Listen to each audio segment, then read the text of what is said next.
والله طلعة ظريفة جدًا، يعني الواحد شرب شاي كده واتغدينا وبتاع وقاعدين كده في قعدة مكان جميل وشجر وكده ومليان فنون مُبهِج بصريًا، فتمام طلعة حلوة جدًا، اتكلمنا في كلام حتى له علاقة بحاجات متخصصة يعني، فحلو، أنا مبسوط. أكتر حاجة كنت مبسوط فيها المواضيع اللي اتكلمنا فيها، يعني أرجو إن ما فيش حاجات كتير تتشال في المونتاج.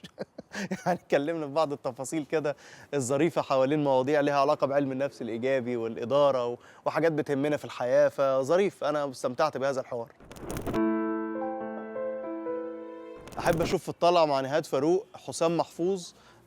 ده راجل مثقف رفيع يعني، واحد من أهم الناس اللي أنا باتعلم منهم شخصيًا، يعني حد من مصادر إلهامي الكبرى يعني في الحياة عمومًا.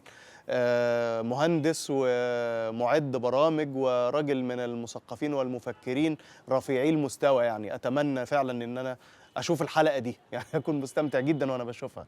وأرشّح كمان صديقي الدكتور محمد حسين، ده دكتور في الإدارة وناس من اللي باثق في رأيهم وفي حكمهم في المسائل الإدارية، أعتقد إن الحوار معاه هيكون ثري جدًا يعني.